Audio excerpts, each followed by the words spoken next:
Estamos. Aquí Hola, estamos. buenas noches. Buen viernes. Yo soy Marcelo Sandomierski. Este, estamos en la primera charla de un ciclo de charlas que inauguramos junto con AccessOpsI. AccessOpsI es eh, una nueva propuesta que estamos eh, presentando junto con Guillermo, con Natacha. eh, Después verán en nuestro perfil de Instagram y por otras redes quiénes somos. Eh, Esta es la primera charla, la primera actividad que organizamos, un ciclo de charlas que van a estar en vivo durante el mes de abril, que van a estar a cargo de Guillermo Lencioni. Seguramente muchos lo conocen.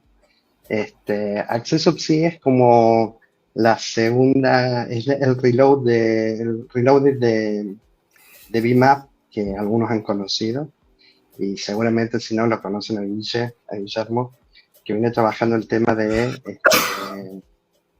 bueno, todos los que son trastornos de personalidad, particularmente trastornos límite de personalidad y desregulación emocional. Pasa que, bueno, tanto como por BIMAP, como en la UBA y en otros espacios, Guillermo ha dado mucha formación, cursos y capacitación específica sobre el tema. Y aquí le queríamos presentar el tema de la regulación emocional, la desregulación emocional, pero el tema de las emociones en general, que es anterior a todo, eh, con un tono menos solemne y sin tanta bajada académica, pero dirigido a nuestros colegas como un espacio para reflexionar y lo llamamos mitos y verdades sobre las emociones. Así que, bueno, los dejo con Guille para que nos presente lo que nos tiene preparado para hoy. Uh-huh. Entonces ponemos la presentación y allá vamos a ver qué sale.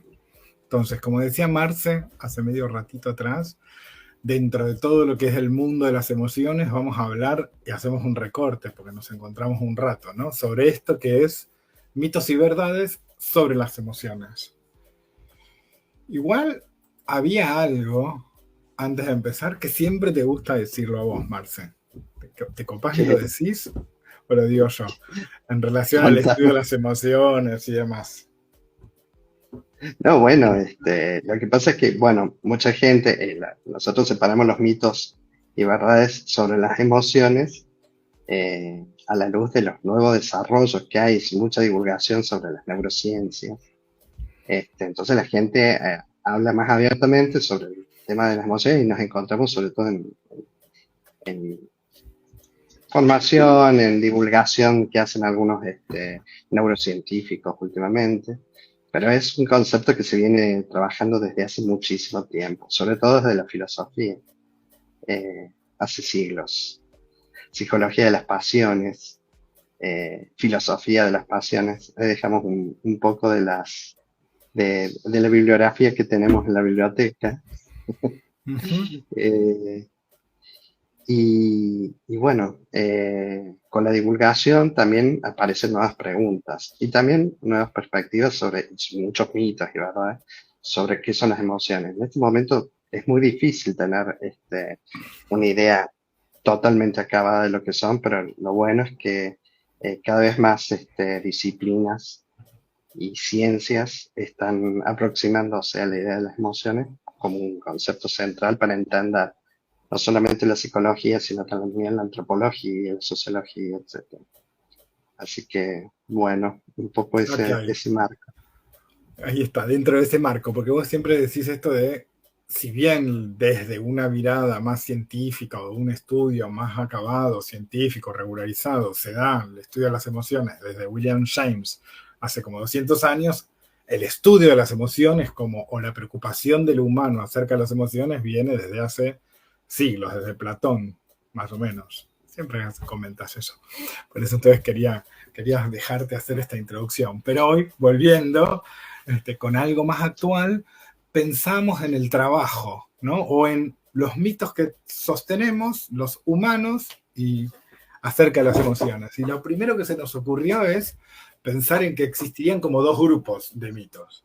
Uno, los que sostiene la gente de a pie, los clásicos populares, lo que todos sostenemos, porque todos en algún punto somos gente de a pie, y otros de los mitos que también vamos a charlar un poquito hoy es los mitos que algunos profesionales sostienen, o sin querer nos ubicamos desde un lugar que operamos o intervenimos o intentamos ayudar desde ahí. Entonces, si les parece, vayamos directo a los mitos clásicos populares. A mí me gusta decir que es la folk psychology o la psicología popular lo que sostenemos acerca de los mecanismos. Y uno de los primeros que vemos, a ver, voy un poquito para atrás, para variar, voy y vengo todo el tiempo. Cuando hablamos de mitos, un poco lo sacamos de nuestra clínica, otro poco de algunas investigaciones que hicieron acerca de lo que piensa la gente común acerca de las emociones. Y uno que nos parece como muy interesante rescatar es que hay gente que sostiene que existe una forma correcta de sentir en cada situación, ¿no? Como si fuese que en una situación dada, en una situación particular, hay una sola manera de sentir y no hay otra manera de sentir, como si fuese uniforme para todos igual en todo momento. Entonces es una de las cosas que a mí me gusta repensar y que pensemos todos, ¿no? Que no necesariamente todo el mundo siente de la misma manera y no necesariamente todo el mundo tiene que sentir lo mismo en una situación dada.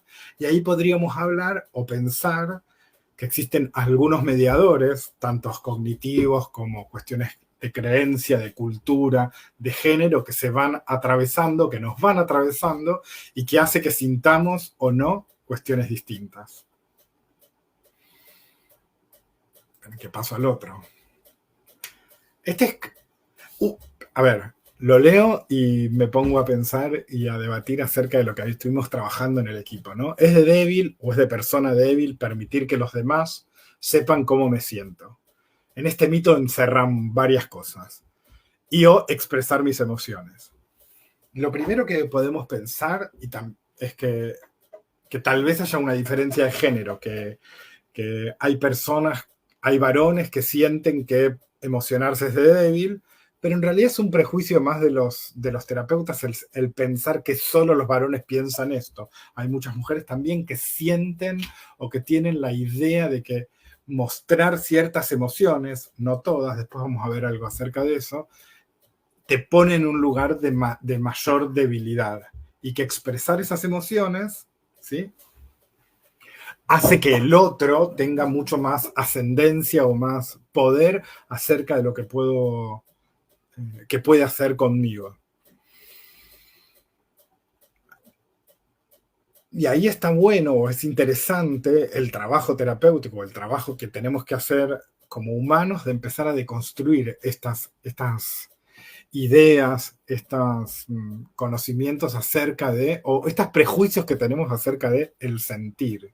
Quizás no sea debilidad, quizás lo pregunto casi como una reflexión, yo lo aseveraría, más que quizás seguramente es un superpoder el poder sentir y el poder procesar ese sentimiento, más que debilidad, ¿sí?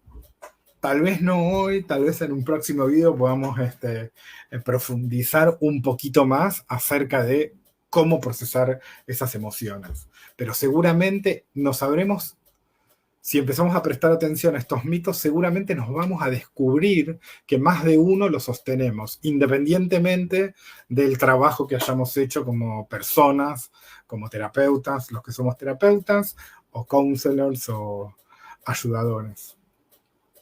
El otro de los mitos que estuvimos leyendo es esto de no puedo controlar cómo me siento, ¿sí? Ni la intensidad de lo que siento, ni la duración de lo que siento. Y acá esta frase encierra como muchísimos prejuicios, ¿sí?, acerca de lo que es sentir, de lo que es regular lo que siento. Casi me voy a otro tema, insisto, estoy vendiendo el próximo encuentro, tal vez, que sea que es regular la emoción, ¿sí? Y una de las cosas que dicen todos los teóricos acerca de la emoción es que se puede regular tanto en intensidad como en duración.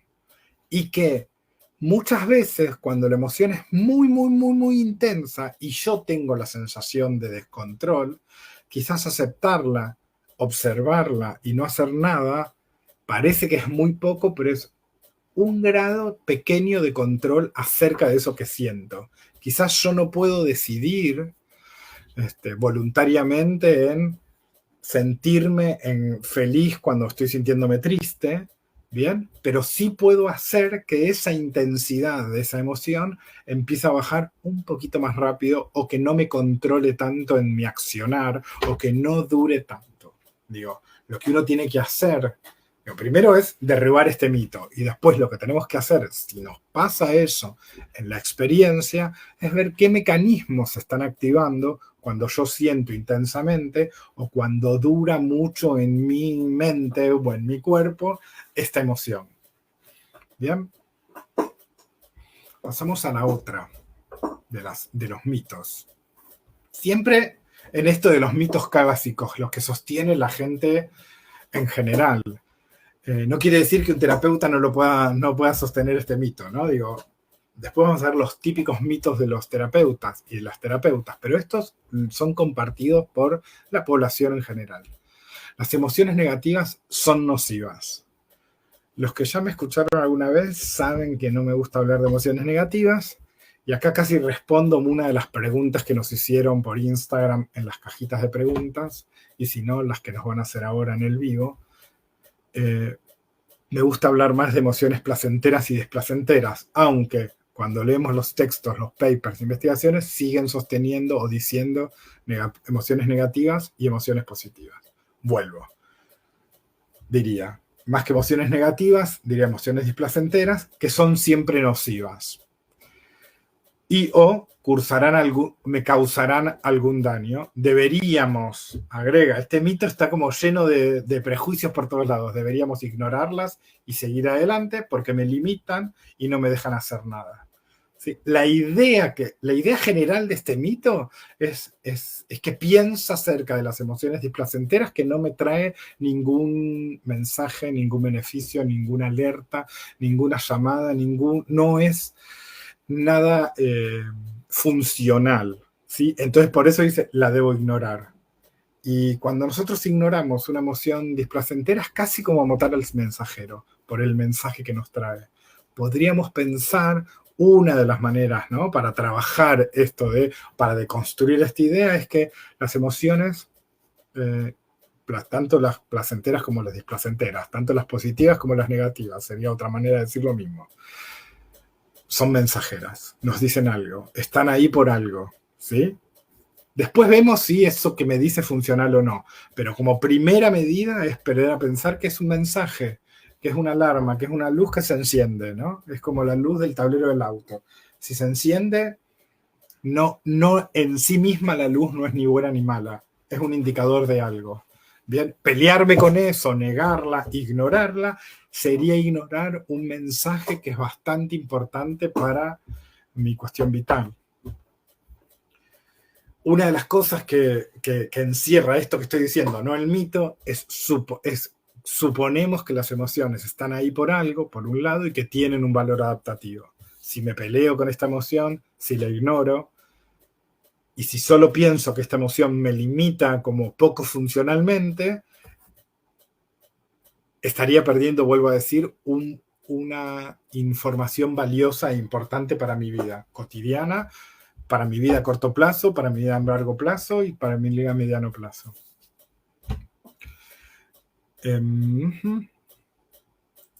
Es cierto, lo que pasa es que es un mito largo, ¿no? Es cierto que quizás algunas emociones displacenteras modulan, regulan o afectan mi accionar. Entonces, por eso uno se queda con que me limitan. Estoy triste y entonces lo único que hace la tristeza, por ejemplo, es hacer que tenga menos energía, hacer que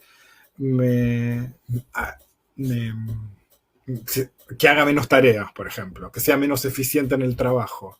Bien, si ignoro, me peleo y no valido esa emoción, me pierdo un mensaje importante que lo que estaba diciendo esa tristeza. Después vemos si esa tristeza es o no acorde a los hechos o a las cosas que pasan. Pero si pasa es por algo.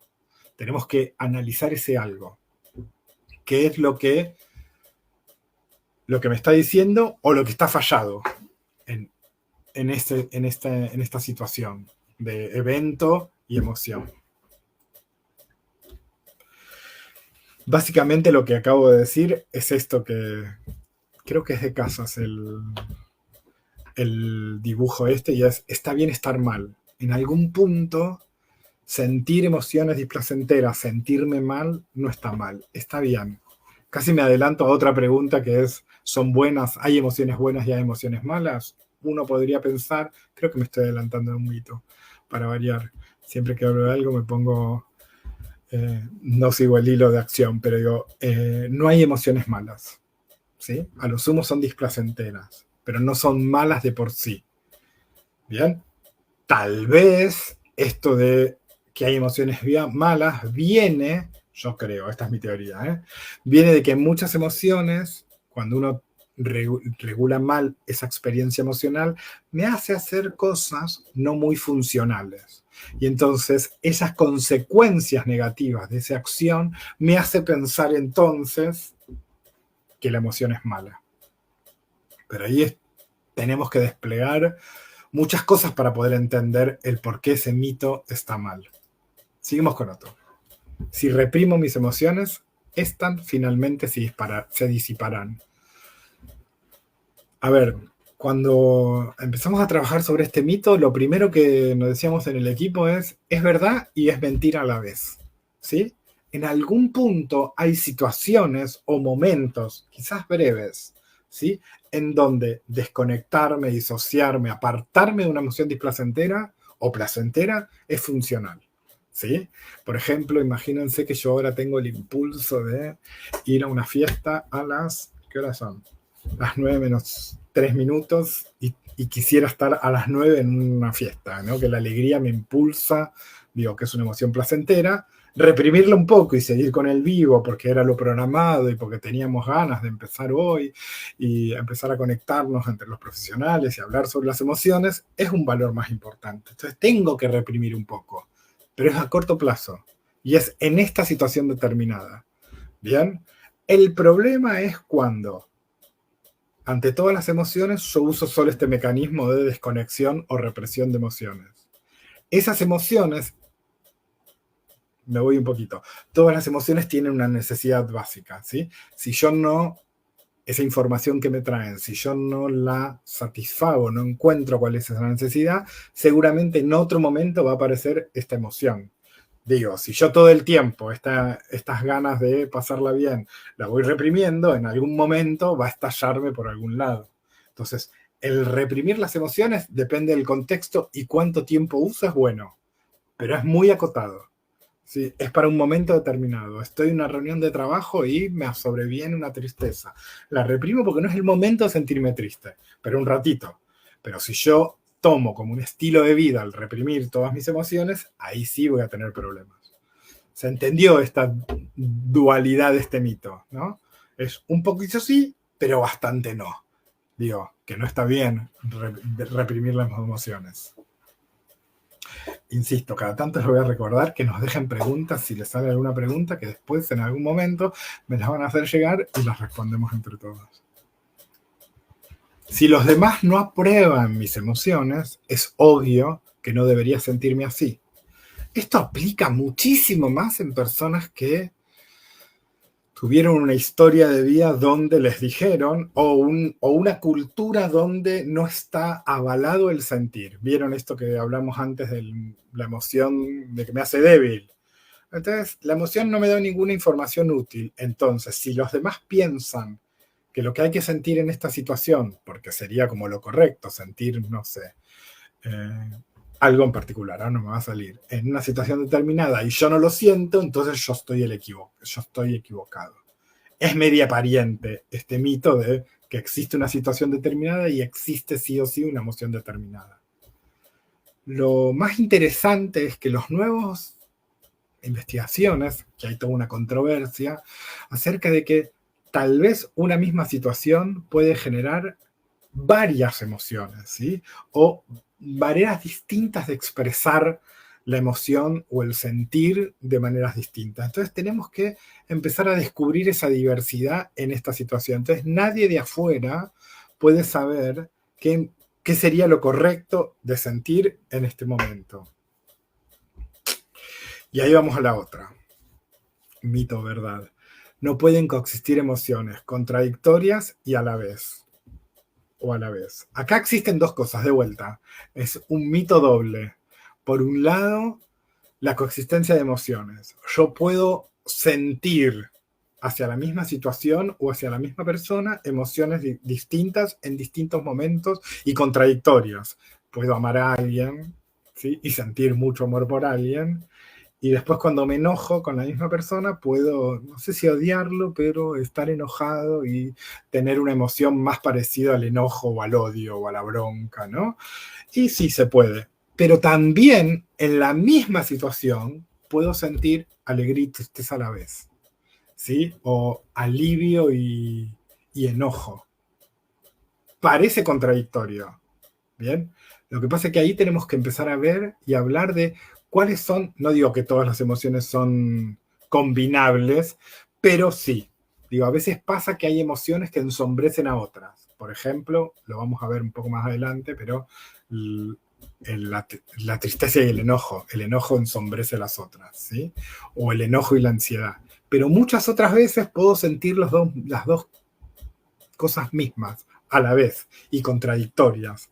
¿Sí? Entonces lo que tenemos que ver es qué parte de esta situación o qué cosa estoy pensando o desde qué asunción, qué cosa que estoy presuponiendo de la situación hace que me ponga feliz por un lado, pero que a la vez me enoje o me ponga triste. ¿Sí? Y puedo sentirme triste y feliz ante la misma situación porque un poquitito me alivia y eso me da felicidad, porque es un logro y me hace sentir orgulloso, pero a la vez me da miedo. Por ejemplo, tengo que dar un primer vivo con una plataforma nueva que no veo a la gente que me escucha y entonces y a las preguntas que me hacen y no sé si me van entendiendo, por ejemplo. Y eso me da como un poquito de ansiedad, pero a la vez me pone contento y me da orgullo de poder hacerlo. Y ahí tenemos dos emociones que, de la visión más clásica de emociones, podríamos decir que son contradictorias. Y ante el mismo hecho, poniendo luz en un aspecto o en el otro, voy sintiendo o se va mixturando esa experiencia emocional. ¿Bien? Esta también, insisto, que la tenemos muchos psicólogos y tal vez o psicólogas o terapeutas de algún tipo, y le decimos a los pacientes, tal vez, no podés estar sintiendo esto y esto otro a la vez. O quizás no lo decimos tan bestialmente, no podés, pero empezamos a preguntarnos, che, este paciente no debe tener, o esta persona, o este consultante, no debe tener todas las herramientas necesarias para poder demarcar y delimitar lo que siente, y en realidad las tiene, lo que pasa es que el complejo estimular que activa una emoción o una emoción es complejo, no es un solo, me estoy diciendo de tema, perdón, no es un solo estímulo el que activa una emoción. También por eso pueden coexistir.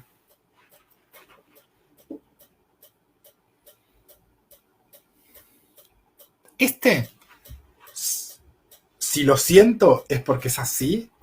Por ejemplo, fulanito me cae mal, entonces es mala persona. Es lo que otros modelos o terapeutas llaman razonamiento emocional. ¿Sí? Si bien la emoción me da algo de información acerca de la situación, fusionar lo que siento con lo que pienso y entonces tomar la emoción como evidencia concreta de lo que está sucediendo es eso, es un prejuicio o es un mito. Bien, yo pienso que, no sé, me da miedo la altura, entonces estar en un balcón del segundo piso con una buena baranda es peligroso. Vos decís, bueno, no, ahí hay como un tipo de razonamiento que se va mezclando, no porque el razonamiento sea mejor que la emoción, sino porque ahí hay un proceso, ¿sí? Donde está como descompuesto ese mecanismo. Sentir no es lo mismo que un hecho en sí, aunque el sentimiento me da mucha información acerca del hecho en sí. ¿Bien?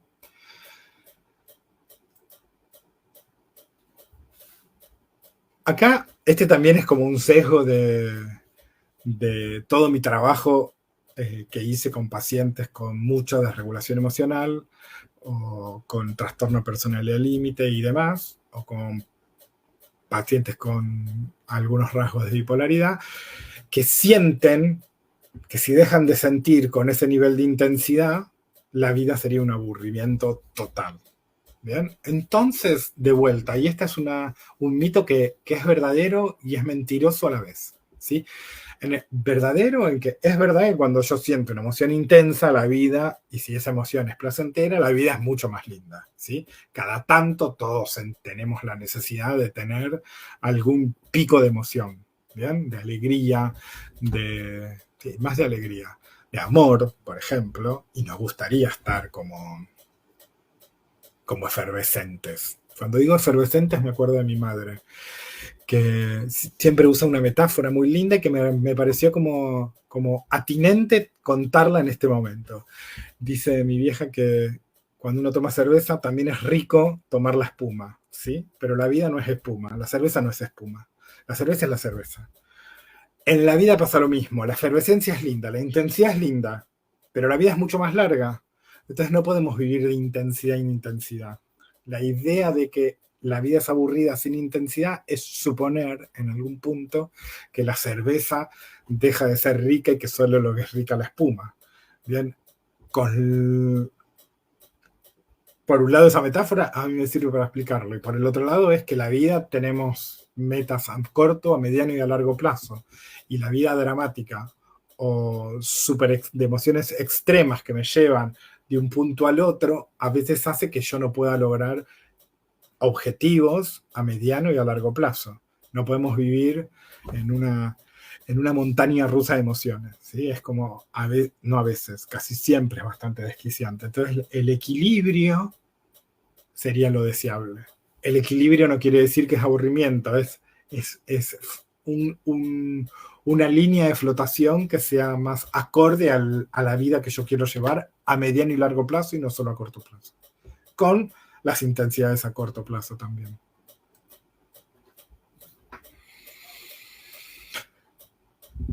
Las emociones displacenteras son producto de una mala actitud o fallan en el razonamiento. Y acá casi me adelanto una pregunta que nos hicieron en los cuadraditos de Instagram, de si qué es lo primero, la emoción o la razón, y ahí podemos estar discutiendo por horas, ¿no? Pero parte de la experiencia emocional, en parte también está ahí metida la cognición. Entonces hay algo de razonamiento ahí, si se quiere. Son dos cosas distintas, cognición y razonamiento, sí, lo sé, pero para poner un ejemplo, ¿no? Forman parte. Después vemos cuál fue primera o segunda, por un lado.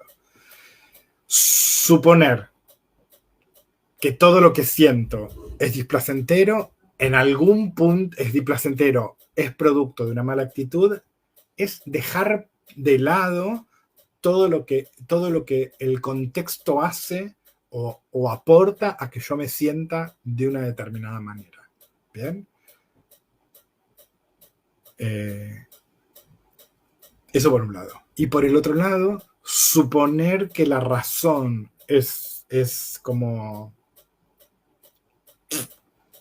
tiene un valor más importante o que tiene un rol central a la hora de regular mis emociones, hay como, no solo es prejuicioso, sino que hasta iatrogénico y me hace mal.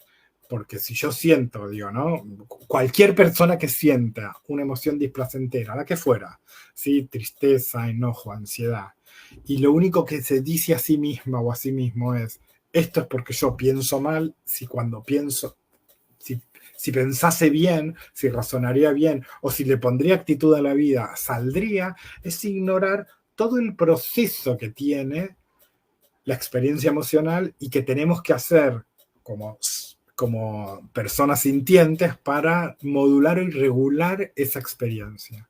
¿Sí? A veces hay situaciones, hay contextos que no me dejan, y así, me atrevo a decir esto, que no me dejan sentirme de otra manera. Si bien el tamiz cognitivo es importante, ¿sí? O no me quiero pelear con Epicteto y su máxima de lo que enferma a los humanos no es lo que le pasa, sino la manera particular que tienen de verlo. Eso es verdad en determinadas circunstancias. Cuando hay circunstancias extremas, ¿sí? O cuando hay una vulnerabilidad emocional determinada, eso hace que no pueda sentirme de otra manera, ¿sí? Como experiencia en bruto, por decirlo así. Ahora bien, tenemos que desarmar esa experiencia en bruto para ver qué pequeños pasitos yo puedo hacer, porque si no vuelvo, no voy a ir para atrás, ¿eh? Vuelvo a uno de los primeros mitos que no puedo controlar lo que siento, la intensidad ni la duración. Dijimos que sí, y lo primero que me gustaría trabajar con esas personas es que si piensan que su actitud es la mala, si piensan que no razonan bien y por eso sienten así, o no sé si, no me acuerdo si es la que sigue, es pensar que si siento así tengo algo malo interno. Bueno, hay que derribar esos mitos, de construirlos para poder lograr una experiencia emocional más funcional. Vamos con la otra. Esperen, ahí está. Debería saber o reconocer siempre lo que siento. Acá es suponer que la emoción es fácil de identificar. Y acá, este mito lo tendríamos que poner acá y en mitos de los profesionales, ¿sí? A veces los profesionales, les profesionales, somos ingenuos o explicamos de una manera muy, muy como sencilla de cómo sentir, y las emociones son complejas. No todas, pero la experiencia emocional suele ser compleja, multinivel, con múltiples componentes. Cuando yo siento algo, no es solo mi cerebro sintiendo o solo mi cerebro irrigando hormonas entre las neuronas o hormonas a nivel orgánico y punto. Es un complejo de cosas lo que pasa cuando siento. Hay diferentes capas, diferentes niveles de explicación y de la experiencia. Entonces, cuando siento es mi cuerpo como físico, por decirlo así, no sé, reaccionando y mi corazón latiendo y mi sistema nervioso activándose y mis creencias también puestas ahí y mi cultura y mi sociedad y el contexto en donde se da todo esto, ¿sí? Entonces, muchas veces la experiencia emocional es tan compleja que no sé lo que siento.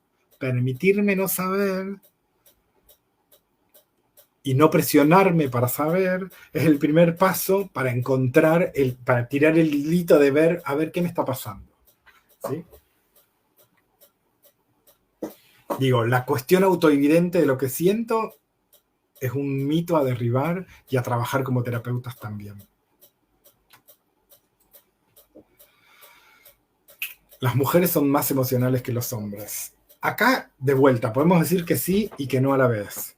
Digo, hay como un prejuicio en general de que las emociones me hacen débil y que las mujeres son débiles y que son más emocionales. Lo que suele suceder, por lo menos a nivel clínico, es que las mujeres consultan más que los varones y que las mujeres se conectan más con las emociones que los varones en sentido genérico. Y ahora vamos a la particularidad de dos emociones que están súper estudiadas, súper trabajadas y que tienen una diferencia de género altísima. Por ejemplo, las mujeres tienen mucho más permitido sentirse tristes y todas las emociones asociadas a la tristeza están bien que las mujeres la sientan, pero no pueden expresar las emociones de enojo. Está más penado, no es que no pueden expresar. Hay mujeres que se enojan, sí, claro. Digo, pero no está tan permitido a nivel cultural que las mujeres se enojen o que manifiesten su enojo. Por el contrario, los varones, por ejemplo, los varones se desconectan mucho más fácilmente de la tristeza, de la ansiedad y del miedo, pero se conectan mucho más fácil al enojo. Y entonces ahí vemos cómo los hombres también son emocionales, pero lo cubren o lo recubren de una sola emoción, que parece mucho menos emotiva, por decirlo así, o menos debilitante, te da como energía el enojo. Yo creo que este prejuicio viene por ahí, ¿sí? Y de vuelta, que estén conectadas a sus emociones, no necesariamente quiere decir que sepan cómo modularlas, que esas emociones, que sepan cómo manejarlas y tal. Digo, no es una cuestión genética, esto quiero decir, ¿no? Sino que hay factores mucho más culturales y educativos, por decirlo así, ¿no? Los varones tenemos, no tengo que hacer cargo, mucha menos educación emocional. Y ahora bien, ¿qué es lo que pasa? Esta es como la nota de color de esta parte. ¿Qué es lo que pasa cuando empiezo a deconstruirme? Yo siento esto, que soy Homero, en el auto de Flanders, todos mirándome mal y diciéndome cosas, cuando me deconstruyo en relación a los mitos de las populares. No sé si está viendo preguntas, porque no las veo, o si Mars estás ahí para ver. Ahí estás.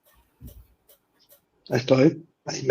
Justo te estaba diciendo Mariano que hay varias preguntas, aparecen algunas preguntas. No sé si querés contestarlas ahora, querés Sí, antes de seguir. empezar. ¿Sí? Dale. Acá pregunta alguien si ignorar las emociones, alguna emoción en particular, genera sobreadaptación. Qué interesante esa pregunta. Esa la podemos contestar cuando veamos los mitos de los psicólogos, lo de la sobreadaptación. Igual yo me animo a adelantar, si se puede. Sí. Yo no sé si ignorar las emociones genera sobreadaptación, pero sí es verdad que la sobreadaptación hace que mucha gente ignore sus propias emociones, o las desconozca, o no se pueda conectar con ellas, o que no las pueda etiquetar, o que les resulte difícil identificar qué es lo que le está pasando. La sobreadaptación tiene ese tipo de efectos sobre las emociones. Ahí está. Esa me gusta, ¿eh? Cómo la diste vuelta. Ujú. Pero porque es así. No sabemos cuál es. Digo, me parece que el efecto de la sobreadaptación tiene un efecto en no conectarme con las emociones, no necesariamente al revés. Ujú. Perfecto. ¿Hay alguna otra? Sí, hay otra. Preguntan si hay emociones peligrosas. Puedes, no. Te iba a decir que sí, pero que no. Para el próximo taller que hagamos de mitos tenemos que poner eso. Digo, no la emoción en sí es peligrosa. Lo que puede pasar es que esa emoción, voy un poquito para atrás. Las emociones, todas las emociones me empujan a hacer algo. Si yo no regulo bien una emoción, puede ser que ese impulso me haga hacer algo peligroso. Pero la emoción en Ujú. sí misma es un mensajero, es un mensaje que me dan. Si yo no regulo, lo peligroso es eso, que tal vez digo, ponele que me enoje demasiado, entonces salga a ser algo empujado por el enojo y entonces me ponga en riesgo. Yo me Sí, imagino que para debe los venir por colegas ahí. yo les diría, el componente cognitivo, que tiene que ver con el sentimiento, por un lado, bajo ningún punto de vista hay malos y buenos, ni peligrosos, ni inofensivos. La respuesta, que es la conducta contingente a esa emoción, contingente o no, digo, digamos, más adaptativa o menos adaptativa, puede poner en riesgo o no a una persona. Si el miedo te paraliza, probablemente estás más expuesto al peligro al cual que genera el Uh-huh. miedo. Si el enojo te toma, probablemente podés cometer una conducta que produzca daño. Pero el componente cognitivo, que es el sentimiento, que le llamamos Uh-huh. sentimiento a esa parte de la emoción, en sí mismo nada más es información, es más informacional. Sí, hay algunas cuestiones físicas que a veces son más difíciles de soportar, pero nada más que eso. Perfecto. ¿Había Hay alguna otra otra? pregunta que dice, ¿podría reconocer mi emoción, enojo, furia, creo que dice, etcétera, pero no saber de dónde viene? Sí, también.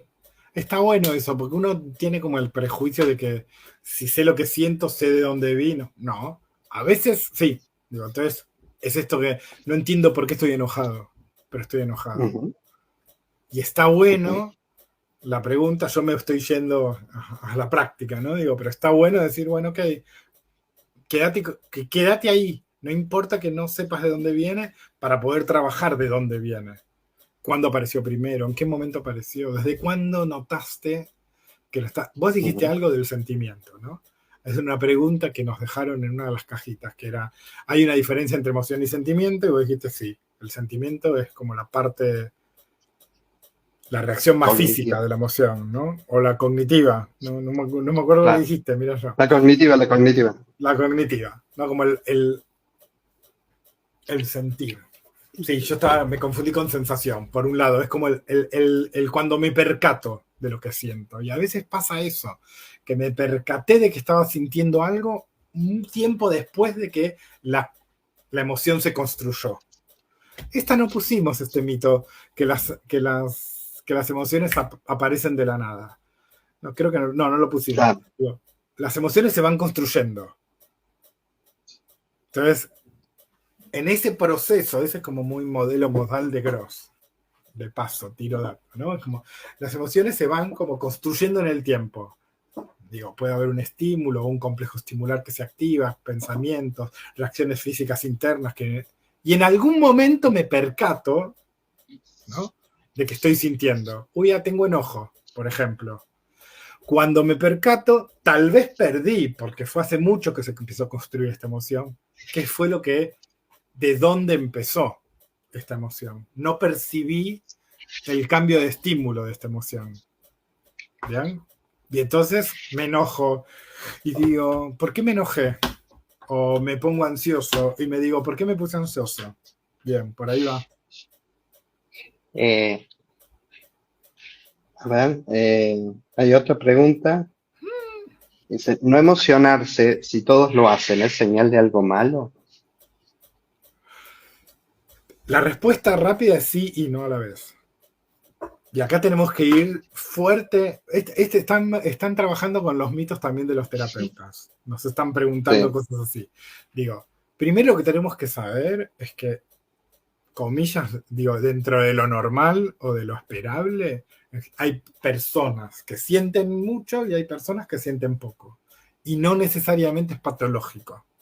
¿Eh? Nos adelantamos a mitos, Marce, hablando de esto, de No, los pero terapeutas. me parece que también contesta el primer mito que dijimos, bueno, eh, no todos sienten lo mismo frente a la misma circunstancia. Eh, Y hay algunos, hace mucho, me acuerdo que hace mucho, leyendo un libro ya me voy a acordar de quién, decía, yo soy una persona, un psicólogo, yo soy una persona que siente poco, ¿sí? Entonces, siente poco en en todas sus emociones. Su intensidad de rango es más bajita dentro de este continuo amplitud pequeñas, por decirlo así. Lo que habría que evaluar es si no está pasando por un proceso determinado de, no sé, tristeza extrema que me apaga todas las emociones. Si es un rasgo suyo de carácter y es saludable, digamos, no está pasando un episodio depresivo, uno puede decir, sí, hay gente que es menos intensa, tiene como un volumen más bajo en las emociones, entonces no sería patológico. Lo que uno tiene que hacer como más clínicamente, es poner lupa ahí y ver cuáles son esos pequeños cambios. ¿Qué cosa le entusiasma un poquito más? ¿Sí? Y qué cosa no. Me estoy acordando de algún paciente que me dice todo el tiempo eso, que todo le da lo mismo. Y desde siempre, y no está depre. Entonces dices, bueno, ponemos lupa ahí. A ver, todo te da lo mismo, pero cuando te peleas con tu pareja, estás de un modo que es distinto a cuando te estás comiendo un sushi. Bueno, entonces tal vez el grado de intensidad es bajo, pero hay del cine.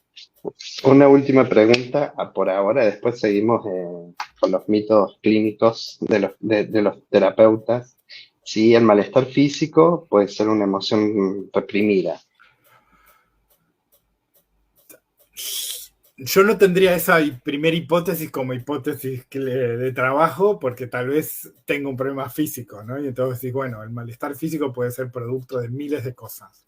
Es cierto que y eso hay como miles de estudios probados, en personas que tienden a somatizar, tienen altos niveles de alexitimia.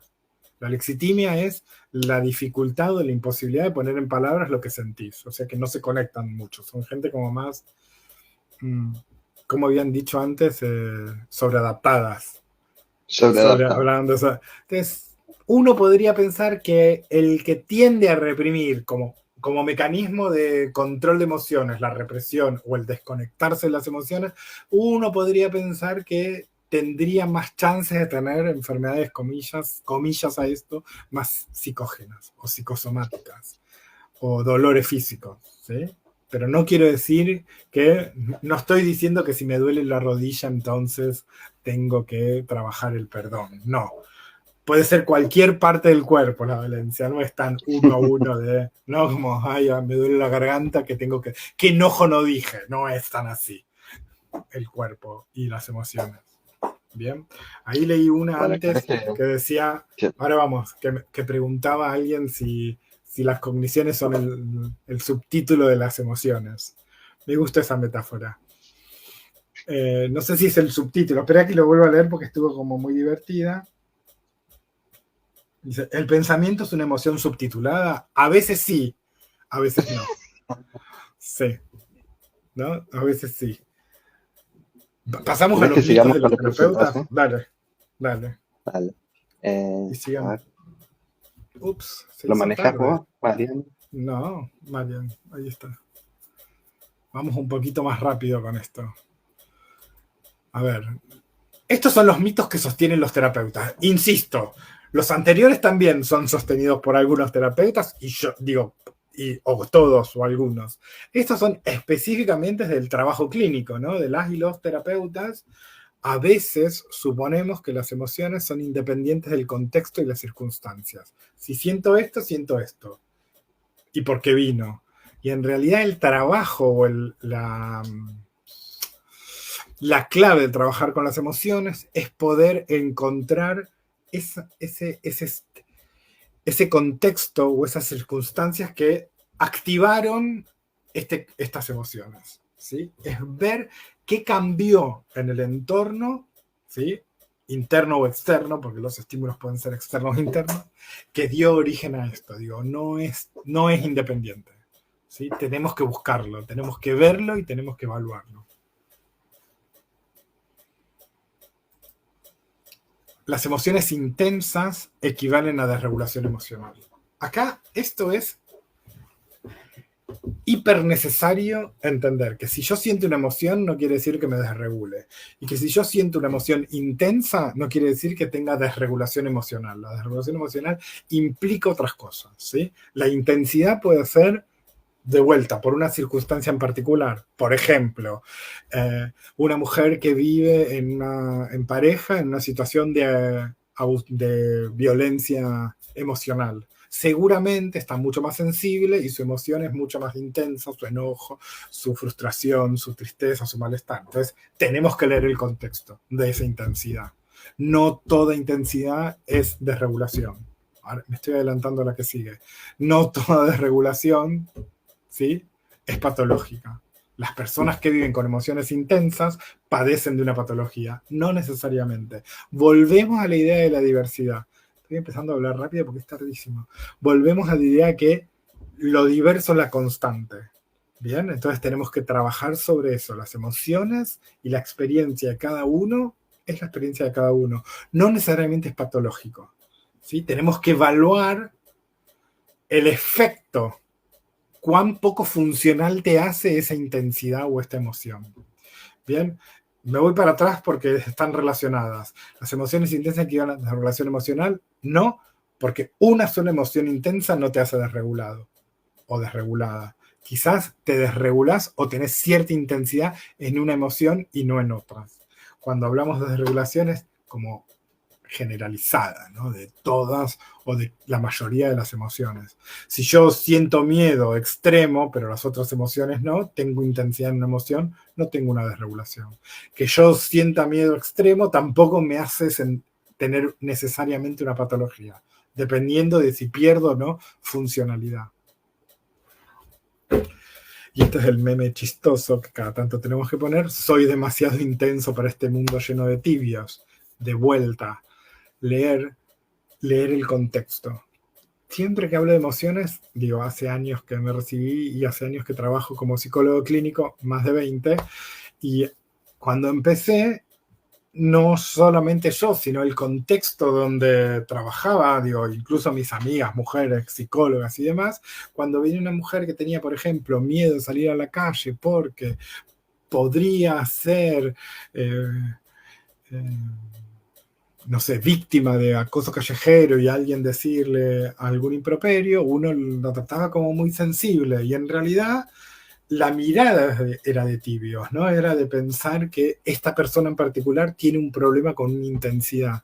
Y a veces es el contexto que no lo leemos bien. Digo, hoy por hoy nadie va a decir, bueno, sí, algunos van a decir que es un problema de la que se siente acosada, digo, que no hay acoso. Se entiende lo que quiere decir. Se patologizaba más una respuesta por una lectura muy contextual sesgada de esto no existe. Bien, entonces cuando uno se mueve en un mundo de tibios, la intensidad parece que nos hace mal. Sigo, solo desregulan quienes tienen una patología. No, hay gente que no tiene patología y desregula, y hay gente que tiene patología y no desregula. La idea acá, que estaría como subyacente, es pensar que la intensidad y la desregulación es la única manera patológica de vincularse con las emociones.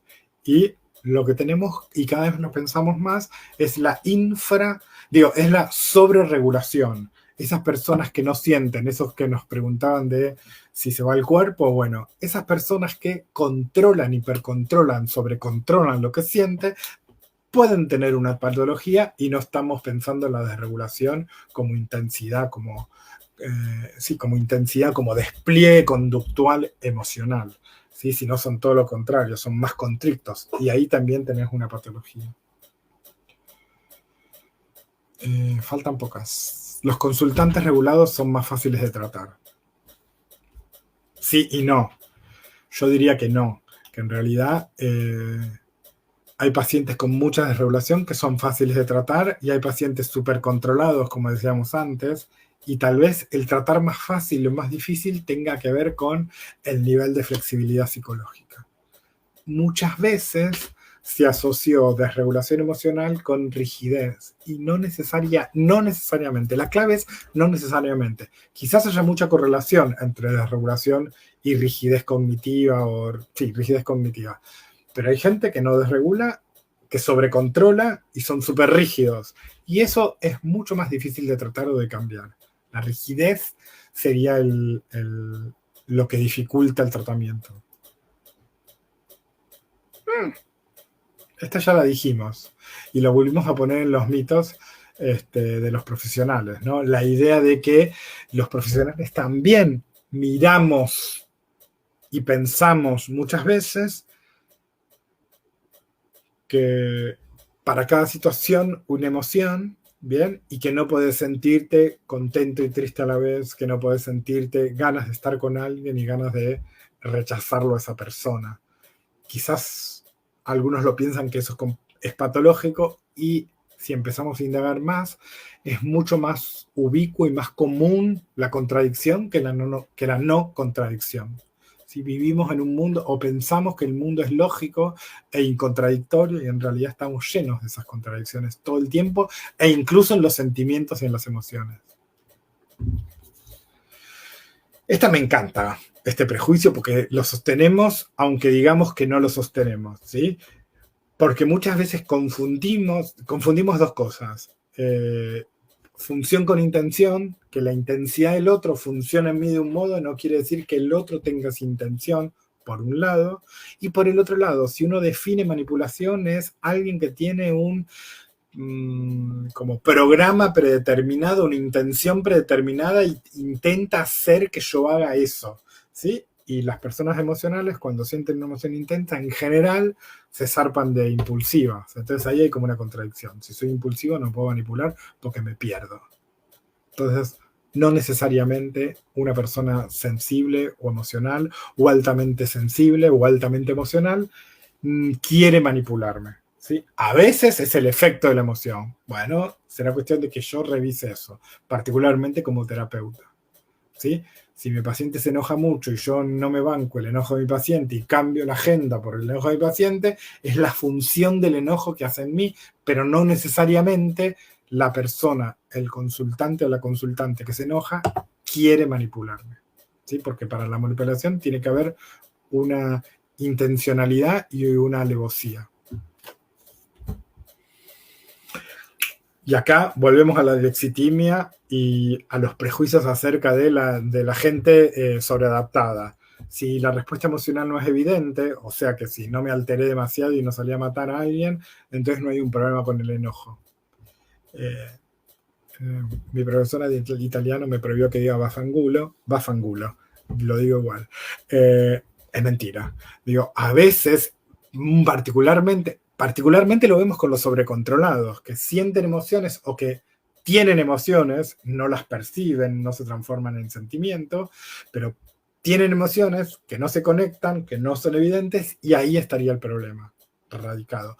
Y hay otros que saben enmascarar muy bien sus emociones y el problema viene adentro y en algún momento explotan. ¿Sí? Entonces ahí, si está tranquilo, no necesariamente no hay un problema. Tal vez el problema es que no nota qué es lo que está sintiendo. Y en relación a esto, el dibujito que voy a terapia por lo que pienso que voy, y en el mientras tanto voy descubriendo que en realidad hay otras cosas por ahí atrás, en esto de no es evidente. Bien, vamos deconstruyendo esta experiencia emocional y van saliendo otras informaciones súper importantes. Y por último, terminamos esta parte más rápida. Por último, nos hicieron varias preguntas, bastantes preguntas en las cajitas de preguntas del Instagram de Access Así y de Facebook también.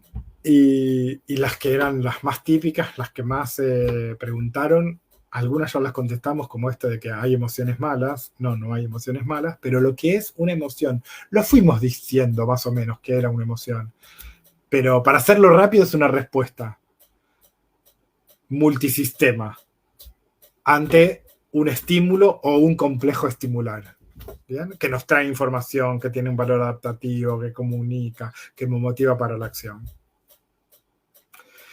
Y acá nos habían preguntado, que algo lo hablamos, ¿qué es primero, la emoción y pensamiento? Yo diría que no hay primero. Es mucho más complejo.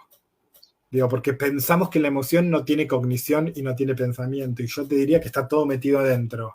¿Sí? Es el sentir y el pensar.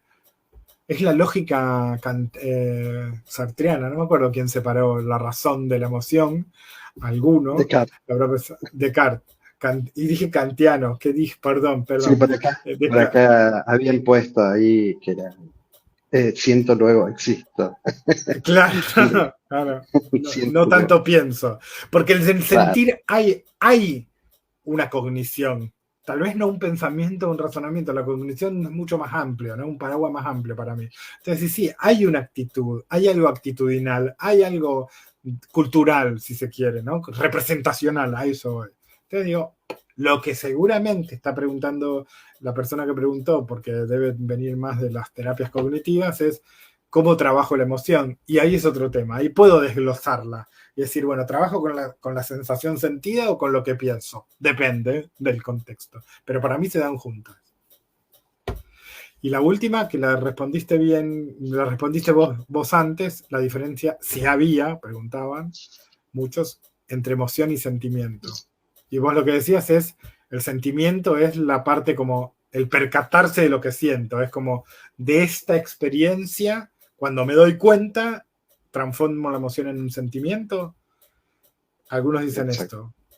Perfecto.